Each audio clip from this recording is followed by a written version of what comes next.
by Dr. Deepti Suri. She is currently working as additional professor in pediatric allergy immunology department at PGI MER Chandigarh. She is trained as a MD and she was recipient of Commonwealth Medical Fellowship for training in immunology and bone marrow transplantation in UK. She has also got her training in immunological molecular techniques for TB and HIV diagnosis in children in New York. And she was also a NIH guest researcher at NIH USA. And she has several extramural projects funded by DBT and ICMR. And she has a huge list of publications. She has almost 236 publications in national and international journals. And her area of interest is pediatric rheumatology, primary immune deficiency diseases, and autoinflammatory diseases. Today, she is going to talk on autoinflammatory syndrome of innate immune system defect. So I welcome Dr. Deepti, and please you can slide and. Thank you so much, sir, for a kind introduction. And I thank the organizers for having me over for this presentation here. And are my slides visible clearly? Not yet.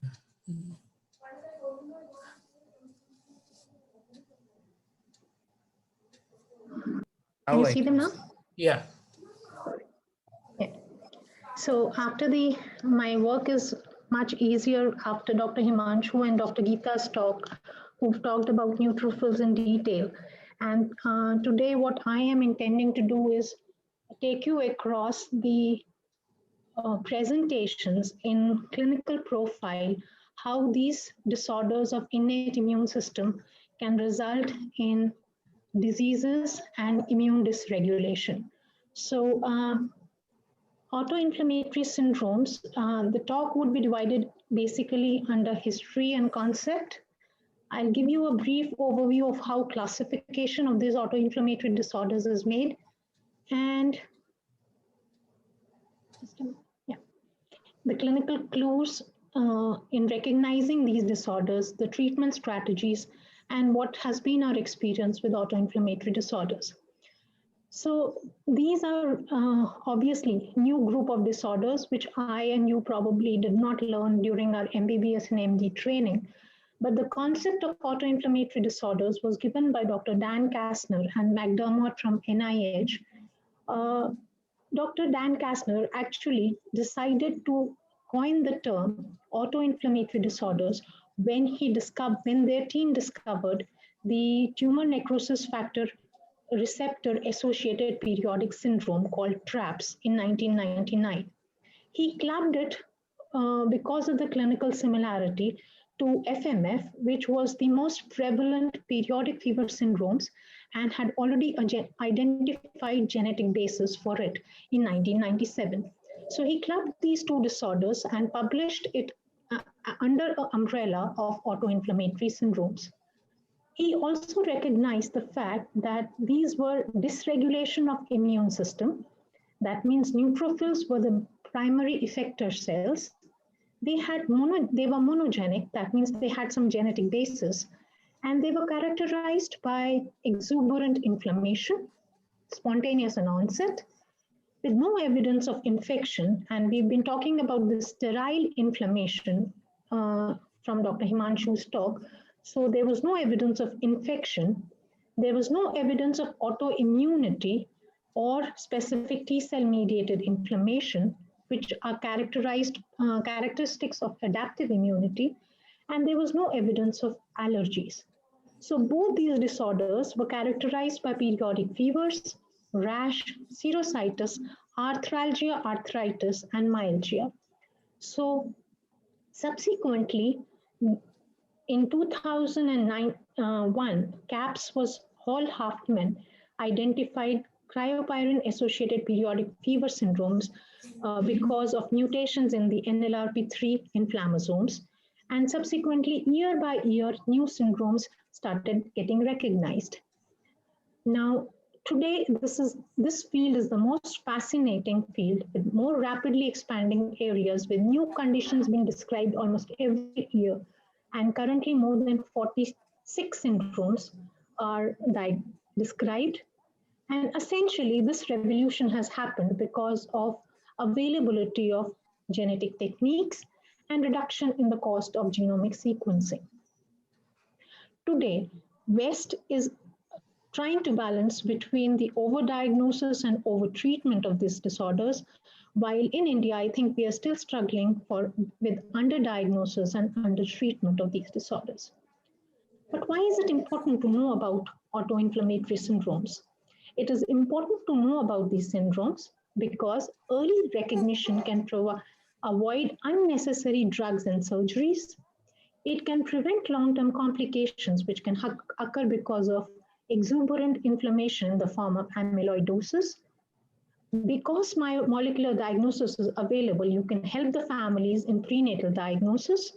And of course, effective treatments are available for these disorders. Delay in diagnosis results in multisystemic involvement and often death. So before I take you across the autoinflammatory disorders, I'd like to introduce certain terms. Primary immune deficiency diseases, which are currently actually better known as inborn errors of immunity. They are not primarily deficiency disorders, but they are immune dysregulation disorders. The prototype being the X-linked A gamma globulinemia, in which there is absent B cells, and children mostly present with recurrent infections. On the other hand, we talk about autoimmune disorders, which are essentially disorders of adaptive immunity, and the classic prototype being SLE. Now, autoinflammatory disorders are somewhere on the other spectrum in which the innate immune system is more involved than the adaptive immune system. And of course, there is a big overlap between the two. So this is a very beautiful pictorial depiction of how exactly these disorders can be currently classified. On one end, you have the autoimmune disorders presenting classically with immune deficiency, that means recurrent infections. And the classic example in this would be common variable immune deficiency or CVIDs and the RAG deficiencies, which present primarily with infections, while on the other hand, you have the primary autoinflammatory disorders, which classically present with immune deficiency again. But somewhere in between, we have the overlap. The rare monogenic autoinflammatory disease, about which I am going to talk about, and then there is the mixed pattern and the polygenic disorders, which are autoimmune, and then rare monogenic autoimmune diseases, which are classically the autoimmune lymphoproliferative syndromes and the IPEX syndrome, so presenting with hepatosplenomegaly and cytopenias. So this is a beautiful description of how exactly are the overlaps between the autoimmune and autoinflammatory disorders, and it may not actually be clearly possible sometimes to disintegrate these disorders. So what drives inflammation in autoinflammatory disorders? And as you all are well aware, what drives is actually the cytokines. And hence, on the basis of these cytokines, these disorders are classified, and obviously the target molecules for treatment are identified. So the autoinflammatory disorders essentially have the IL-1, IL-18, TNF and NF-kappa B axis, while here, of course, you have the gamma interferon and all the other other cytokines which are involved in the autoimmune diseases. How do patients present and what are the clinical pointers? Most of these disorders would present in childhood, but some of them do have perinatal onset. But having said that, it doesn't mean that these disorders do not present in adulthood. Many of these genetic disorders are inherited and due to their incomplete penetrance may evolve over a period of time and may have subtle presentations during childhood, but overtly being diagnosed only in adults. Also, patients who have somatic mutations can have adult onset disease. Fever is the usual and the most dominant complaint. And of course, most of these disorders would have an organ specific inflammation or uncontrolled systemic inflammation, and hence often are diagnosed to thought to be having an underlying infection as a primary cause. So infections always remain diagnosis in any office practice when a patient comes with fever.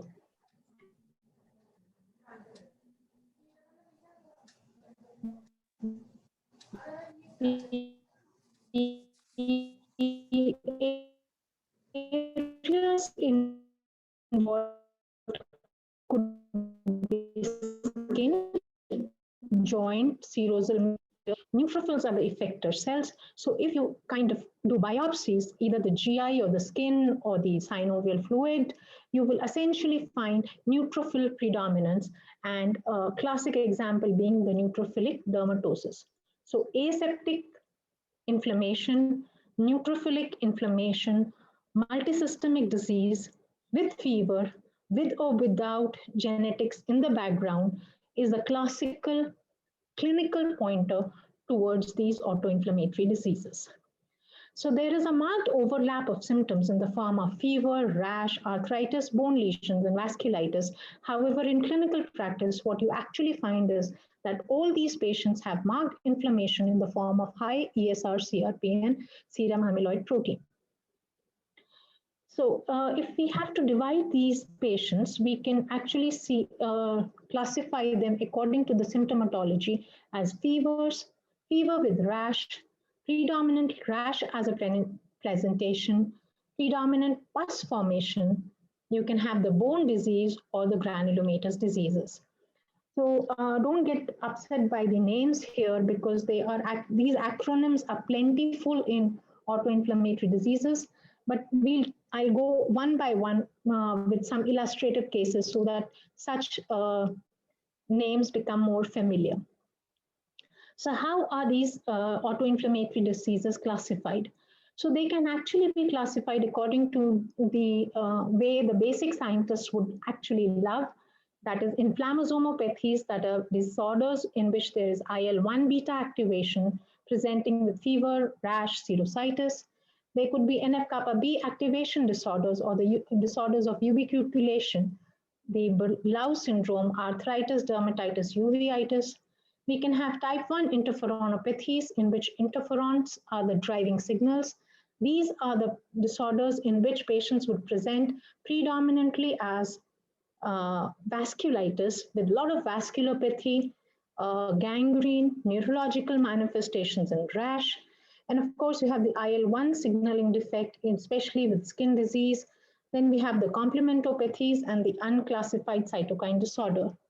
But for a clinician, probably, I'd just like to take it across, and the simplest classification, which is the type 1 interferonopathies, the inflammasome-related condition, and the non-inflammasome-related conditions. So let's first talk about inflammasome-related conditions. So this is the classic inflammasome, which I think all of you are more aware about, but just the PANS and DAMs actually stimulate here. And these are the essential four inflammasomes recognized: the pyrine inflammasome, the NLRP1 inflammasome, which is seen in the skin, the NLRP3 inflammasome, and the NLRC4 gain of function mutation will result in activation and conversion of pro-caspase 1 to active caspase 1. And this active caspase 1 then converts the pro-IL-1 beta and pro-IL-1 18 to their active forms, which then stimulate the NF-kappa B. And this is what Dr. Himanshu had actually shown us. And of course, then this IL-1 beta also acts on the IL-1 beta receptor. And so these white dots in all these stars in the cartoon actually shows you that the diseases or the mutations in these genes will result in disorders, and all these disorders will actually result in IL-1 beta overproduction. So these mutations are actually gain of function mutations, and hence there is an overactivation of the inflammasome. The caspase is then disintegrated by pyroptosis by the gasdermin pore formation. So let's talk about each inflammasome and the disease that is caused. So FMF, the familial Mediterranean fever, is caused by the pyrene inflammasome, and it is the prototype periodic fever syndrome, essentially inherited in the autosomal recessive form, and patients present with recurrent fevers, pleuritis, peritonitis, synovitis, rash, and myalgias, and usually having onset in childhood, with 50% cases presenting in the first decade of life. These attacks are usually self-limiting, and I wonder how many times I have missed this diagnosis because we were taught that FMF does not occur in our country. However, I believe that all this pleuritis, peritonitis, and acute appendicitis that we see in pediatric and adult emergencies could actually be nothing but a clinical manifestation of FMF. So peritonitis is the most common feature, and you have unnecessary emergency and abdominal exploratory surgeries being conducted in these patients. Scrotal inflammation is also important, and these patients may present with testicular torsion, a protracted febrile myalgias, and some of them definitely have erysipelas-like rash.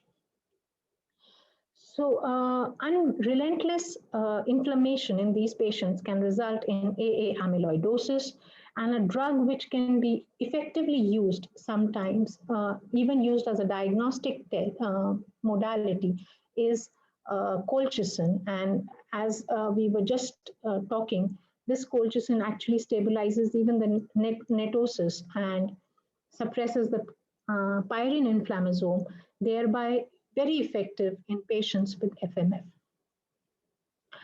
So moving on, so this was a 13-year-old girl who had presented to us in 2013. She came with history of fever and rash, and when I asked the mother, when did the fever and rash start? She said it started on day 1 of life.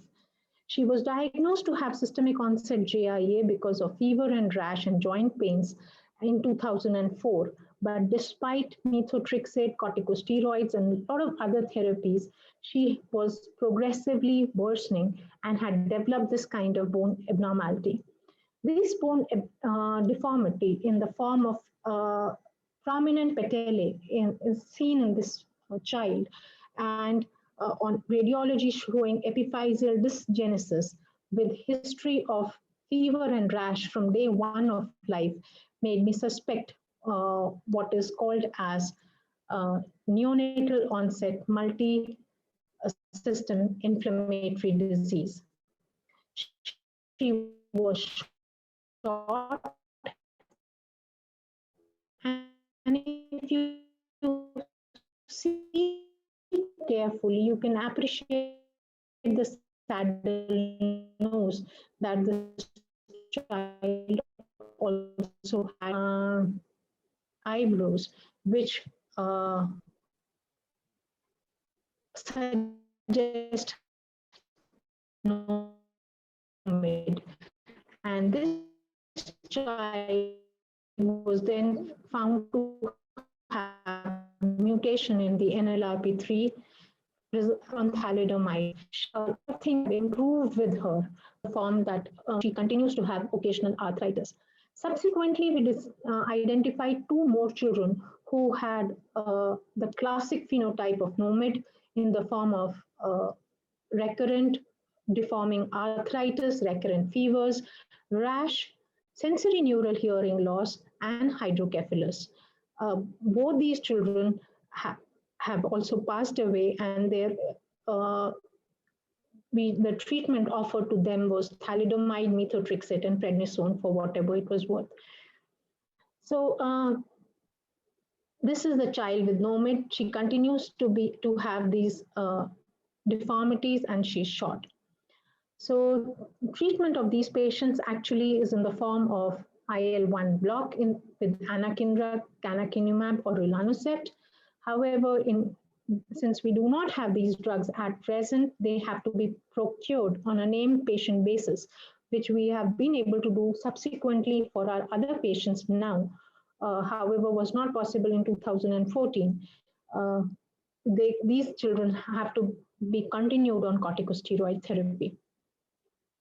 An 8-year-old girl who had presented with steroid-resistant nephrotic syndrome. There was no history of rash and fever, but what was very classical was the clubbing.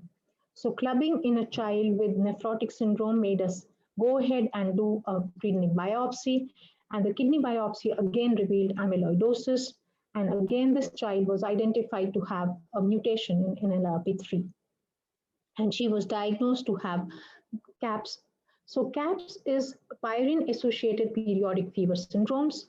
These are gain-of-function mutation, and it's actually a spectrum of one disorder. On one hand, you have a simple benign disease, not so debilitating, like familial cold autoinflammatory syndrome or FCAS. In between, you have Muckle-Wells syndrome, and in the end, the most severe variant, the NOMID or the SINCA. So FCAS presents is an autosomal dominant disorder. Patients present with cold fevers, urticarial rash, and malaise. Muckle-Wells is the in-between. They start developing systemic symptoms. They may even have hearing loss and arthritis, while NOMID, most children would develop sensory neural hearing loss, chronic aseptic meningitis. They are caused by the gain-of-function mutation in caspase-1 activation, and but mind you that I want to emphasize here that approximately 30 to 50% of patients are sporadic in onset, and they respond very well to IL-1 blocks. However, mutations are not found in these patients. So these are the IL-1 blocks that are available: rilonacept, canakinumab, and anakinra. They have to be imported on a named patient basis in India these days, which is possible. However, extremely expensive. A box of 28 pre-filled syringe would cost something like 2.1 lakh rupees for anakinra. So canakinumab is a monoclonal antibody, while anakinra is a receptor blocker, while rilonacept blocks the free IL-1 beta directly. Hyper-IgD syndrome, or the mevalonate kinase deficiency, is again one of the autoinflammatory disorders which present with because of caused by the mutations in the MBK gene. And these patients present with periodic fevers, polyarthralgia, but very classically have lymphadenopathy and splenomegaly and a lot of lymphoproliferation. This is probably the only autoinflammatory disorder in which you have a serum marker in the form of increased IgD levels, or you can even do a urinary test with an increased urinary mevalonate. So otherwise, most of these disorders have to be diagnosed based on the genetic tests. Therapies that can be effective in hyper-IgD is corticosteroids. IL-1 inhibition remains the mainstay, though statins have also been used, and in a couple of patients, etanercept was also used, that is soluble TNF receptor antagonist was also used as an effective molecule. This child from Bhopal had been referred to us as a case of recurrent HSP. She used to have recurrent rashes, pneumonia, colitis, but she also had evidences of immune deficiency in the form of recurrent otitis media and mastocytitis. So this was her rash and multiple such episodes, but there was history of brother dying in infancy due to persistent diarrhea, and he also had similar skin disease. So the family history is always a very important clue to suspect an underlying monogenic disorder in such patients.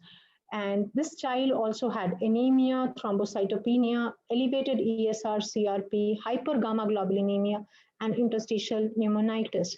So obviously, all we knew was that we were dealing with an autoinflammatory disorder, probably with some genetic background, which was autosomal recessive in nature. So we subjected her to a whole exome sequencing, and we found that the child had a mutation in PLGC2 gene, which causes a very rare syndrome called autoinflammation and PLGC2 associated antibody deficiency and immune dysregulation. This variant was then subsequently subjected to functional validation at NIH and was found to be pathogenic. So this disorder was what is called as aPLAID, is again a disease in which there is an early onset blistering skin lesion, cellulitis, arthralgias, eye inflammation, enterocolitis, and interstitial pneumonitis, along with sinopulmonary infections. PLGC2 is involved in NLRP3 inflammasome activation and hence is classified under inflammasomopathies. This boy, I'm sorry for such a picture, had blistering skin lesions and again, non-responsive to almost all form of therapy, and was subsequently on the basis of skin biopsy diagnosed to have something called as Kindler syndrome. However, when we sent the exome sequencing, had a similar mutation as in the previous child, but this time we are not very sure because this clinical phenotype is very different from the one which we saw in the previous case. We lost this child and we tried to we published it as an open case with severe, that stating that this was severe epidermolysis bullosa or Kindler syndrome associated with a autoinflammatory phenotype with the same PLGC2 mutation. So what I want to drive here is that even though genetic tests are important for diagnosis in these patients, however, every such result needs to be interpreted in light of functional validation, pathogenicity, and of course, as such tests are more and more available, we need to take into account the clinical profile of the patient, whether it actually fits into the mutation results that we get from the commercial labs. So from inflammasomopathies, I'll move on to what is known as interferonopathies or type 1 interferons signatures. And here's a big list of disorders: the sting-associated vasculopathy, the Aicardi-Goutry syndrome, and of course, a couple of those which present as pediatric SLEs and SPENCI. So essentially, in order to recognize a type 1 interferonopathy, what I believe is important is that it is a vasculitis mimic. So whenever you think about vasculitis, keep in background if there is a family history, am I dealing with type 1 interferonopathy? These in pediatrics, it mimics the torch infections. So you have a lot of CNS manifestation in these disorders. Early onset lupus, always think about type 1 interferonopathy. And one important clue comes from the bilateral basal ganglia calcification. So this is a story of two siblings. The child who had presented to us in 2012 with a past history of optic neuritis, congestive cardiac failure, recurrent fevers and abdominal pain, and was diagnosed to have polyarthritis nodosa on the basis of the classic microaneurysms that you were seen on the angiography. So we started her on classic therapy of PAN in the form of methylprednisolone and cyclophosphamide. However, what happened was that in 2017, her brother presented with central retinal artery obstruction. He had sudden painless loss of vision, no hypertension and inflammation.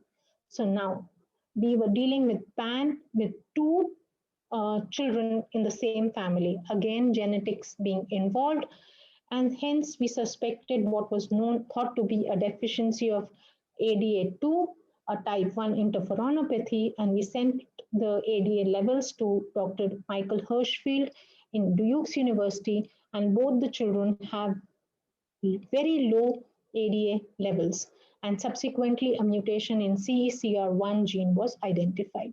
So DADA2 is the most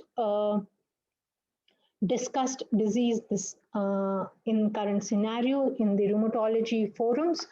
And this disorder presents essentially with vasculopathy, lot of inflammation, immune deficiency, and a very important form in the form of bone marrow failures with pure red cell aplasia. So we've seen a couple of children who were diagnosed as pure red cell aplasia have actually turned out to be DADA2. So again, one must remember that DADA2 is a interferonopathy. Now, another child who had presented with developmental delay, classically thought to be a cerebral palsy or a neuroregressive disorder. However, what the NCCT showed was a bilateral basal ganglia calcification. Now, whenever we have bilateral basal ganglia calcification, one has to take it with a pinch of salt, because this could be an indicator of an increased interferon signatures. And what this child actually had was Aicardi-Goutry syndrome with a mutation identified in the IFIH gene.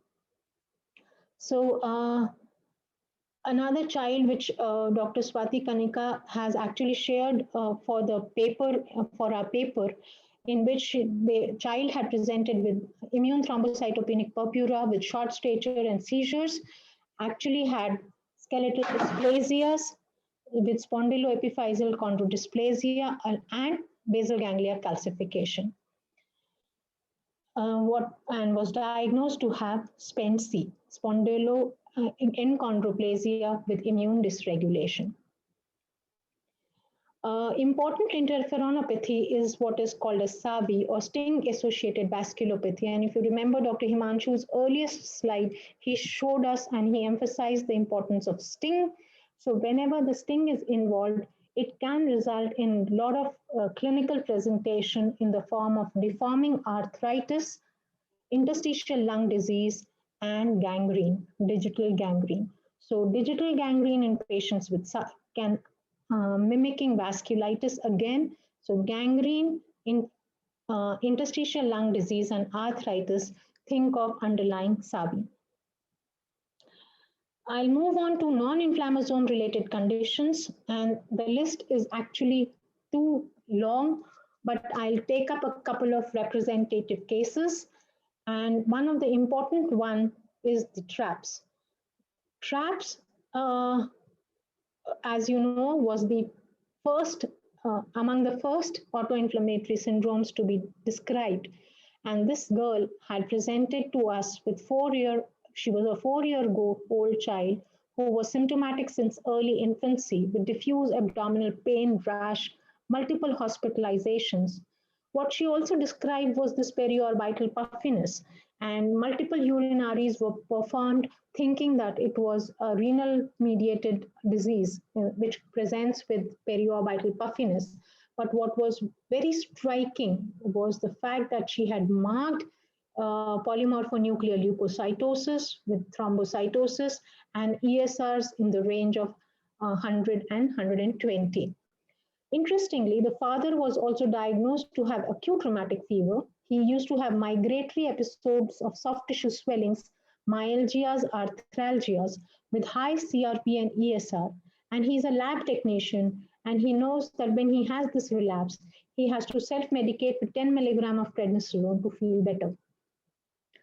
Again, I am dealing with an autosomal dominant condition with father and child suffering and clear inflammation, which was essentially sterile all through. We suspected TRAPS in this child, and a sample was sent at that time to Italy, and both the father and the child were identified to have a mutation in the TNFR gene, and Incidentally, subsequently, father's brother and his daughter in Canada were also diagnosed. She's really doing well on etanercept therapy, completely asymptomatic with normal inflammatory parameters.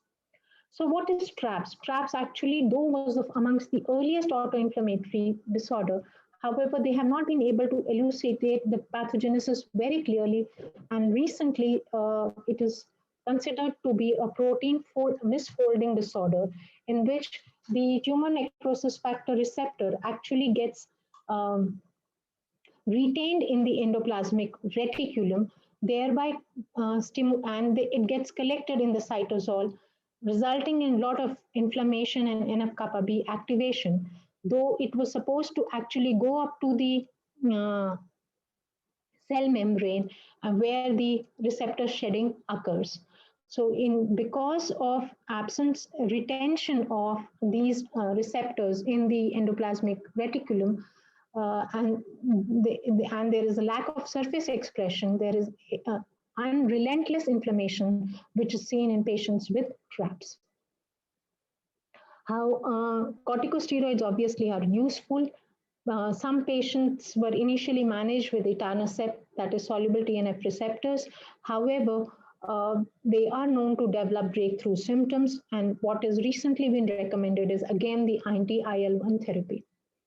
This 3-year-old child was a doctor's daughter who had recurrent diarrhea, colitis, and oral ulceration, and you can appreciate the massive pus-forming pyoderma gangrenosum lesions, non-responsive to infliximab, non-responsive to corticosteroids, antitubercular therapies, and profound inflammation in the form of anemia, neutrophilic leukocytosis, and elevated ESRs. She was treated with all forms of therapy. However, the mutation analysis eventually revealed that she had pyoderma papa syndrome, what is known as pyogenic arthritis, pyoderma gangrenosum, and cystic acne syndrome with a mutation in PSTP1 gene. So, on 20-day-old, I'm moving on to the other manifestations with specifically bone and skeletal tissue being involved.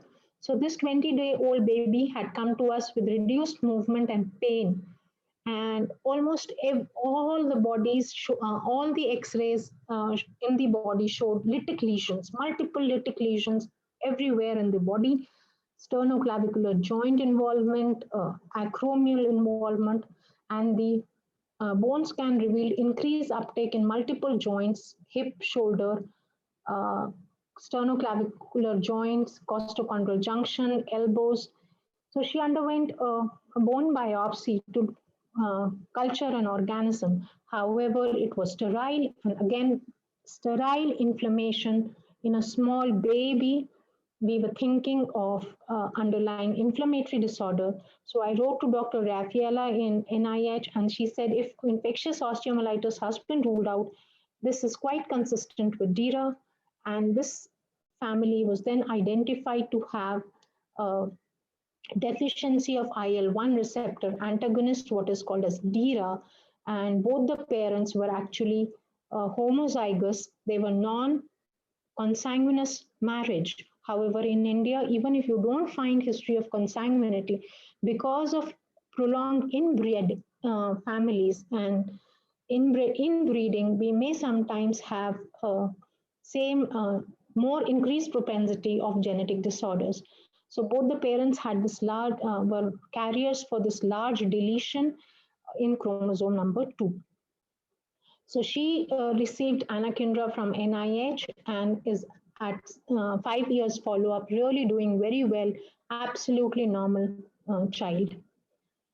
18-year-old girl who had, again, polyarthritis, uveitis, nephritis, and portal hypertension. And if you can appreciate in this picture, a lot of bogey swelling with deforming arthritis, and look at the exuberant joint swellings or bogey tendinitis that was seen in this patient, along with refractory uveitis.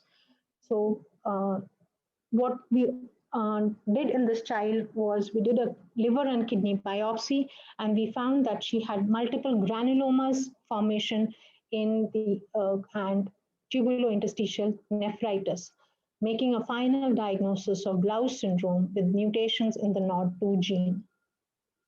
So of late, we started recognizing many patients who were being labeled as idiopathic uveitis or arthritis. And these are autoinflammatory syndromes because of gain of function mutation in the NOD2 gene.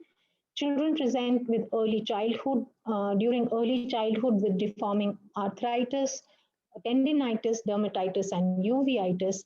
And if you recognize these triad with granulomas, it's essentially easy to pick up Blount syndrome. Another father and child with uveitis and camptodactyly, which can be appreciated in this hand, in this patient father.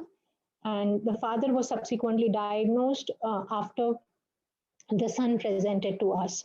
Another family with Blount syndrome. And of late, we have started screening our patients with uveitis for this NOD2 mutation. And this is a very common variant, the R334W in exon 4A, easy to do test and helps us recognize patients with Blount syndrome. So Rajani is our PhD student who's working and has identified 11 patients in our cohort who were being managed as polyarticular JIA, and we have just recently put up this manuscript of 11 patients with Blount syndrome for publication. We are also looking at the NOD2 expression in various immune cells, and this is very preliminary data which I just pulled out for this presentation. And we are looking at the NOD2 expression in various subsets of immune cells, and we find that NOD2 expressions assessed by flow cytometry in patients with Blount syndrome may work as an early screening test for identifying these patients, which can be done in the outpatient. So the proportions of NOD2 are altered in Blount syndrome. So moving on from Blount syndrome, important aspect again is arthropathy with interstitial lung disease. And again, family history being positive, and you can identify the COPA syndrome. This is early onset inflammatory arthropathy along with elevated ESR-CRP. There's also elevation of RA factor, so the patients tend to get diagnosed as factor-positive rheumatoid arthritis, hypergammaglobulinemia. There are elevated IL-6 and IL-10, and these patients also have ANA positivity. So here I want to emphasize that even though we kept talking that there are no autoantibodies in autoinflammatory disorders, however, there is a nice overlap in which factor positivity and ANA positivity can be seen in patients with autoinflammatory syndromes. Behçet-like phenotype, essentially with orogenital ulcers, with family history being positive, think of haploinsufficiency in A20. And these were 3 sisters with deforming arthritis who had come in a bed-bound state to us. And they were, with the help of collaboration with Dr. Girish Shah at Manipal Hospital, Kasturba Medical College, Manipal, we were able to identify the genetics in the form of LACC1. This is again a pro-inflammatory fatty acid. This is again a pro-inflammatory gene which is involved in inflammasome activation and fatty acid oxidation. And these patients also present with JIA, inflammatory bowel disease, and Behçet's-like phenotype. So with the availability of NGS, we are able to diagnose these patients. However, there's always this risk of interpreting this NGS data correctly, at the same time, not underdiagnosing and undertreating these patients. So the standard treatment options that we have for these patients are in India is very limited in the form of colchicine, corticosteroids, TNF blocks in the form of methotrexate, thalidomide, infliximab, or etanercept. Though IL-1 beta inhibitors remain the mainstay of therapy for most of these conditions. Newer frontiers in treatment which are being recognized are small molecules are being developed for NLRP3 and other inflammasome inhibitions. We have JAK inhibitors being used in certain patients, especially the Aicardi-Goutieres syndrome. And of course, many of these centers have now started using hematopoietic stems, considering hematopoietic stem cell transplantation. And while I was at the Great North Children's Hospital in UK, a child with haploinsufficiency 8 of A20 underwent a successful HSCT as a curative therapy. So I have recently collated data of 107 patients from from the centers that I could contact for, this is definitely not the true representation, and many centers have been missed in this. However, the best I could collect and people who were willing to share data with me. And I have tried to put up the spectrum of autoinflammatory disorders that we see. I have not talked about periodic fever, aphthous stomatitis, P-FAPA syndrome, which is a non-monogenic or commonest autoinflammatory disorder for which essentially the genetics is not yet identified. However, you can see that the entire spectrum of all the kind of diseases that have been described could have a representation in our cohort. The key messages of this paper was that there are overlapping clinical features and often with rheumatological disorders leading to delay in diagnosis. Corticosteroids and conventional immunosuppressive therapy still form the mainstay of therapy in India. AID-related morbidity and mortality continues to be high as many patients still develop amyloidosis, which remains an important cause of death. So just to summarize that the spectrum of autoinflammatory diseases is widening. More and more disorders are being recognized all over the country. It's a multisystemic disease with sterile inflammation, neutrophilic dermatosis, arthritis, rash, fever, interstitial lung disease, granulomas, calcifications being the clinical pointers. Family history is often very valuable. Molecular diagnostic facilities are improving, but may still remain far from reach for many. And there's an urgent need for availability of anti-IL-1 beta therapy. And of course, we are awaiting the oral and cheaper alternative molecules. So this work, my interest has been essentially because of a lot of collaborative effects and recognizing these patients and sending samples which actually identified the mutations for us, and all these people across the world who actually helped us. And apart from what others have helped, the in-house, the entire team at our center, the consultants, the PhD students, the DM graduates, who have relentlessly worked and contributed to this data. Thank you so much. Thank you. Thank you, Dr. Deepti, for very informative talk on various autoinflammatory syndromes, their clinical spectrum, differential diagnosis, and the current treatment methods. So we can have a quick 1 or 2 questions. And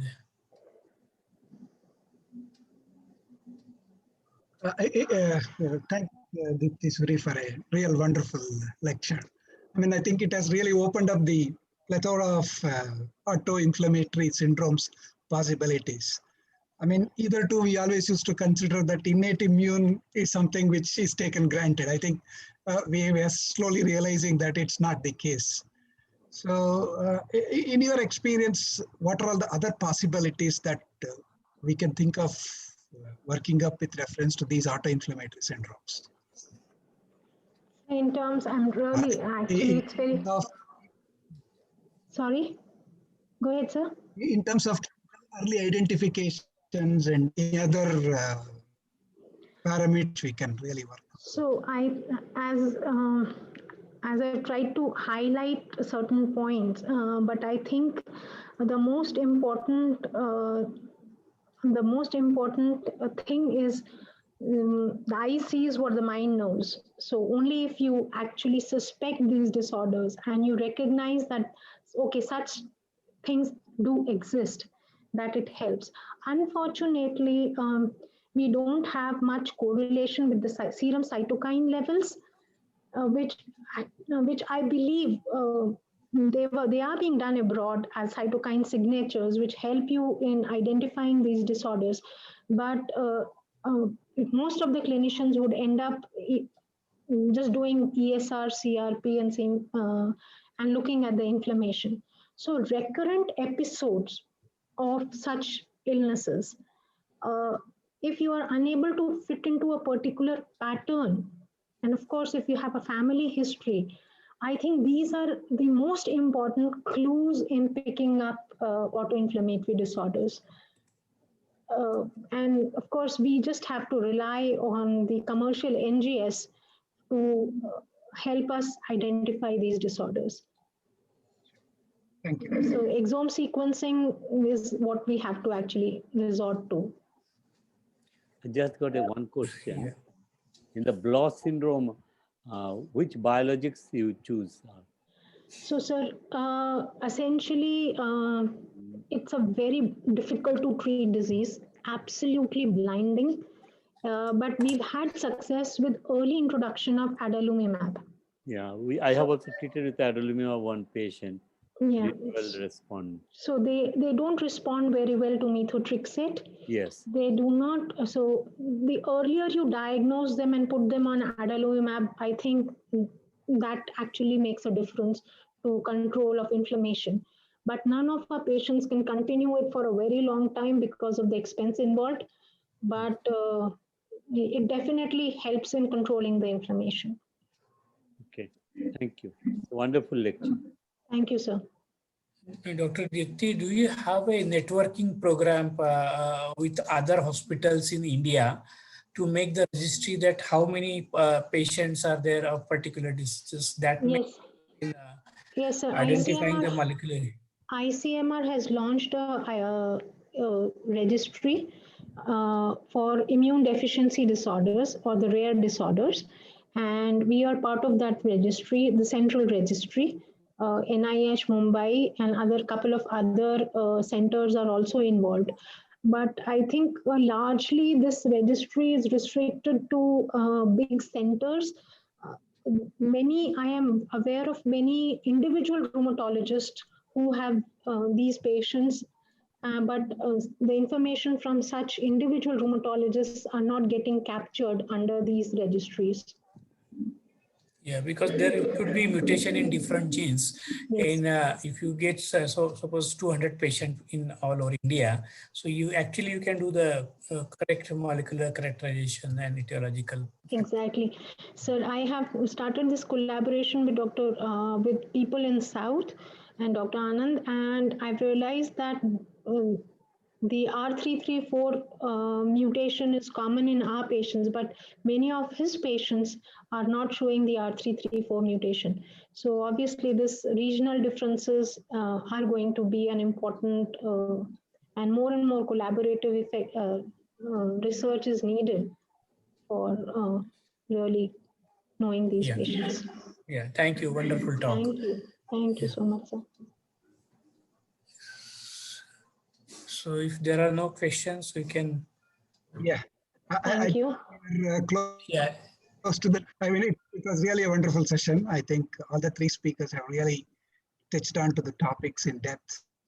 I think all of us, including the delegates who attended, really enjoyed.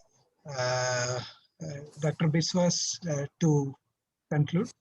So we just wanted to tell you this is a wonderful sessions of the bi-monthly lecture series.